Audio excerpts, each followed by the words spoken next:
Back in the motorcycle shed today. What is this thing? GT 72 T350. T350 Suzuki. Tear down number 3. This is the first time we've gone through the crank seals because of the issues persisting. It continues to draw gearbox oil into the right-hand cylinder, and there's a drain port at the bottom. Yeah. And every time the bike will run great, and then it'll start to smoke. You pull that drain plug, and you get a quarter of an ounce of 1030 out of there every time. Okay. Yeah. This time, we're just trying to look for smoking guns. I've had the case all apart. We decked it top and bottom to make sure it was square. It was. There was no smoking gun there. There's nothing obviously wrong with it. No cracks. We're just trying to figure out the return passage for the oil from the center. This is where it flows in.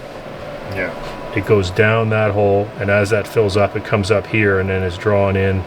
Feeds the bearing. Assume it's just some sort of a, not really pressurized, but just vacuum almost, just from the centrifugal motion. Draws it in here, feeds the bearing, and then it flows out that port there. I don't know if there's an easy way to check where that goes, short of seeing where it spits out maybe. Sounds like it's going to come out that hole. So that might also be just a recirc mechanism. I don't know how much gearbox oil does it run. 1.2 liters. So they were that's notorious. underwater or what? Oh yeah, they were notoriously starved for oil, which is why my first set of gears in this thing was garbage. I got these from our friend Peter in Australia. Yeah, cheers, Peter. Yeah, he gave me this set of gears, and there's no damage. I ran it for about a week before I gave up on it a second time. Yeah. So these were nice gears out of a GT250. But the solution from Suzuki was overfill the crankcase.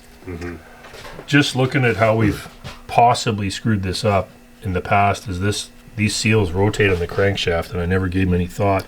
That's the drain. But the drain port, depending on how you install the seal, when it rotates, it could cover over a large percentage of the drain hole. Yeah. Well, not 100%, but is that the only drain hole? Yep. Yeah, that might have been enough with thick oil on a cold day. And then a bad seal, just old tired seal. Yeah. Maybe just was like. So the seals now are they're brand new and they're stiff. You can feel them like. Yeah, and they're stiffer than they were before. Oh yeah, they felt good before, and even the guy at the shop didn't think they felt terrible. But I'm not doing this for fun. Like, this is getting done. Oh no, this is for a reason. So the issue with this is these are all keyed. So we have to a number of things here. We need to get our bearing. There's a little teeny mark on the top of the bearing. Why? Because it's a peg on the bottom. Oh. We have to line up. And then the crank will seat. I assume that vertical is opposite the pin. Yeah. Pin mark. So if you got but it I'm looking there, at this. I don't really care about any of the other seals, but no, that one in particular. That has to be completely seated. If one of those is off even a bit when you tighten the case, oh yeah, it's effed, right? Isn't that what happened to Buddy? Well, that other S32, yeah, that's what they did. They just, threads tighten up good, no problem. And they ended up punching out all the locating pegs and just, not so much amateur, but just not taking your time. Like, you can be an amateur and just understand that certain things you can't just hammer it together. And all these bearings have the C-clip for locating, and then the dowel pin for the gears, and then at the same time you need to make sure your shift forks line up.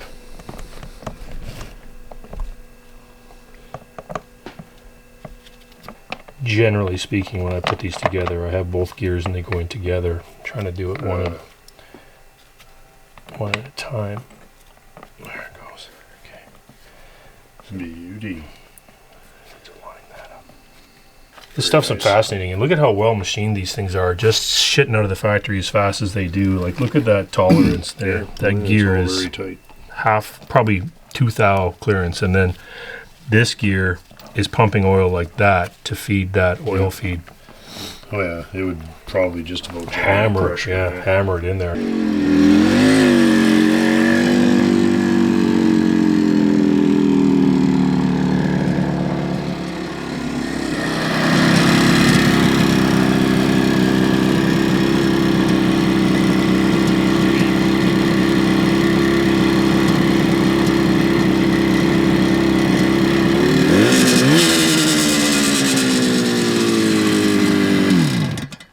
So, I heard you coming. I'm running premix too, so. It's a bit rich, yeah. Crank your settle, please. Hey, puppy. I see you. Right, but the motor's never run as good. Yeah, feels good. The smoke looks all blue, which tells me it's premix and injection. It's definitely way too freaking much oil. But right. I got some gas in the shed. I'm gonna just dump in it. I just wanted to run it a bit rich the first couple minutes. No, it's working really good. The gearbox is working good. I got to change the oil a second time in it. The oil that's in there isn't the greatest, but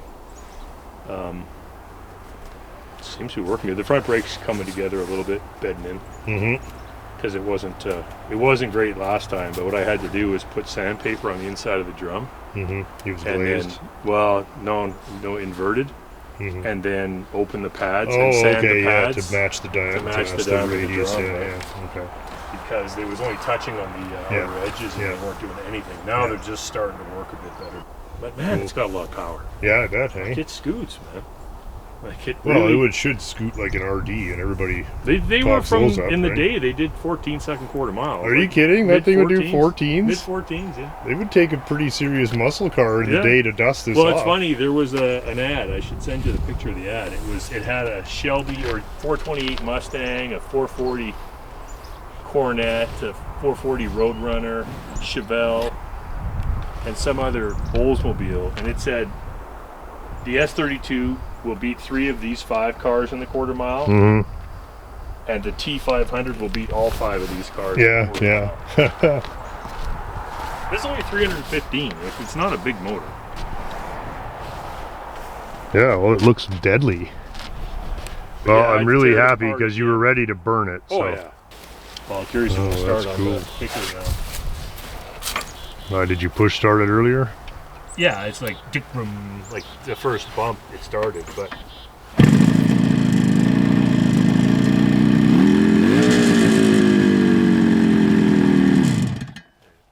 sweet. Probably just fouled more than anything. No, it probably just needed to be run and broken in. Yeah. I did put a new piston on the one side. It's rideable now. So it was that seal. After all that, it was that crank seal. It appears to be. I haven't pulled the plug on it, but it appears to be that internal crank seal was. Well, you said when it went, you couldn't get out of your street. Oh no, it poured. It was oil useless. Yeah. So if it's working now, I mean, if you had done something wrong, it would eat that seal right away. And I've drained it twice after running it, and nothing came out. Yeah. So good. That is awesome. Well, just so nice to see nice to know it's done. Well, and the truth be known, now that I've taken it apart 5,000 times, I had the carbs apart 5 times. Yeah, well, now you're an expert. I can have this thing torn down, and it makes me want to buy more of them because, like any. Because you've invested all this time in learning. You've invested all this learning time. Yeah, everything makes you better. Yeah. Well, and the truth with this thing is that I never would have bought this bike had I seen it in the condition it was in. But the lessons is buying sight unseen. Yeah, that's cool. But now you can ride the shit out of it. Well, it's insured and registered, so. Yeah. Well, it's just having plated bikes that you can't use, that you've got time and money into painting and fixing up, is just bullshit. So nice to see it, though. I heard it pulling up, and I was like, there's nobody else in this neighborhood riding these. And I heard cycle on the street. It's a small 2-stroke on the street. There's only one person it could be that's coming over here. So I thought, is the black bike here, or has he got the blue one together? Is the black one at your house or here? No, it's in the shed. Okay, and that's the only 2 in town, so that's awesome. So happy to see it.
He's a regular contributor. Same old shit.